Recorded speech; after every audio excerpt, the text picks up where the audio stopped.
আসসালামু আলাইকুম আরব আমিরাত প্রবাসী ভাইগণ, আশা করি আপনার প্রত্যেকে ভালো আছেন। আরব আমিরাতের আইন কত কঠিন দেখুন। বন্ধুকে কতল করে আমিরাত থেকে পালানোর সময় এক প্রবাসী গ্রেপ্তার। চলুন খবরে বিস্তারিত জেনে নেওয়া যায়। সংযুক্ত আরব আমিরাতে আপনারা যারা বসবাস করছেন তাদের জন্য একটা বিশেষ ভিডিও। আমিরাতের আইন সম্পর্কে আপনাদেরকে সচেতন করার জন্য ভিডিওটা বানানো হচ্ছে।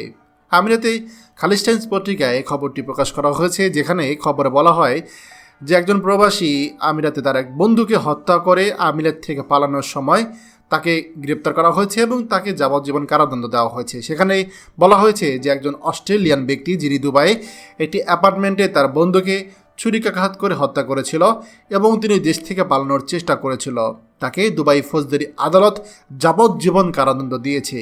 অপরাধী জোমারেবিস রেসিডেন্স বিল্ডিংয়ে বসবাস করছিল এবং 26 অক্টোবর 2022 তার ব্যক্তিগত বিরোধের কারণে তার বন্ধুর উপর সে হামলা করেছিল।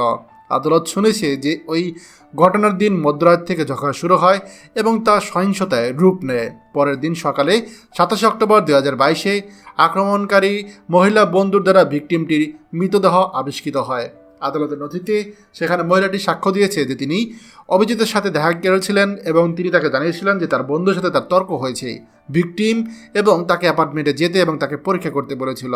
মহিলাটি যখন জেবিআর ওয়াকে অ্যাপার্টমেন্টে প্রবেশ করেন তখন তিনি নির্যাতিতার প্রাণহীন দেহ দেখতে পান এবং ঘটনাটি জানাতে সকাল 11:52 পুলিশকে ফোন করেন।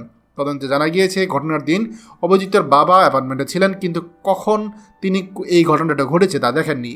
জিজ্ঞাসাবাদে বাবা বলেন কোনো বিষয়ে অজান্তে তাকে অ্যাপার্টমেন্টে ডাকা হয়েছিল। তিনি বলেছিলেন যে তার ছেলের সাথে তার ঝগড়া হয়েছিল এবং তিনি অ্যাপার্টমেন্ট থেকে বেরিয়ে যান এবং প্রায় 3 ঘন্টা পরে ফিরে এসে তিনি দেখতে পান ভিকটিমের দেহ চাদরে ঢাকা এবং মেঝ রঞ্জিত। তিনি তার ছেলেকে ঘটনার বিষয়ে জিজ্ঞাসা করলে অভিযুক্তরা উদ্ভট আচরণ শুরু করে এবং তার বাবাকে গলা টিপে চুপ করার চেষ্টা করেন। অপরাধের রিপোর্ট করার পরিবর্তে পিতা তার অন্য ছেলের সাথে সমন্বয় করেন, যিনি অস্ট্রেলিয়া থাকেন। অভিযুক্ত ছেলের জন্য শারজাতে একটি হোটেল রুম বুক করতে বলেন এবং অস্ট্রেলিয়াতে তার ফেরার ব্যবস্থা করেন। যাই হোক, অভিযুক্তকে পরের দিন শারজাতে হোটেল থেকে গ্রেপ্তার করা হয়। তার বিরুদ্ধে পূর্ব পরিকল্পিত হত্যার অভিযোগ আনা হয়েছে, তাকে দোষী সাব্যস্ত করা হয়েছে এবং তার আদালতে তাকে নির্বাসনের মাধ্যমে যাবজ্জীবন কারাদণ্ডে দণ্ডিত করা হয়। 23 ডিসেম্বর 2024 ইস্যু করা হয় যে রায় 14 দিনের মধ্যে আপিলের সুযোগ থাকে। সংযুক্ত আরব আমিরাত কারাগারে এটি সাধারণত যাবজ্জীবন 25 বছর পর্যন্ত জেল হয়ে থাকে।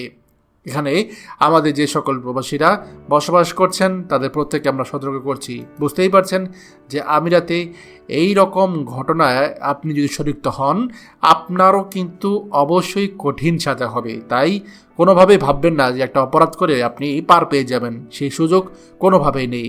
খবরটি আমাদের আরব আমিরাতে সকল প্রবাসীদের সাথে এখনই শেয়ার করে সবাইকে এই গুরুত্বপূর্ণ খবরটি জানার সুযোগ করে দিন। আর আপনি যদি আমাদের এই চ্যানেল নতুন হয়ে থাকেন অবশ্যই আমাদের চ্যানেলটিকে সাবস্ক্রাইব করুন আরব আমিরাতে সকল গুরুত্বপূর্ণ খবর সবার আগে পাওয়ার জন্য। ধন্যবাদ সবাইকে। আমাদের সকল ভিডিও আপডেট সবার আগে পেতে আমাদেরকে সাবস্ক্রাইব করুন। সাবস্ক্রাইব করতে সাবস্ক্রাইব বাটনে ক্লিক করুন এবং বেল আইকনটি চাপুন যাতে আমাদের কোনো লেটেস্ট ভিডিও আপনি মিস না করুন।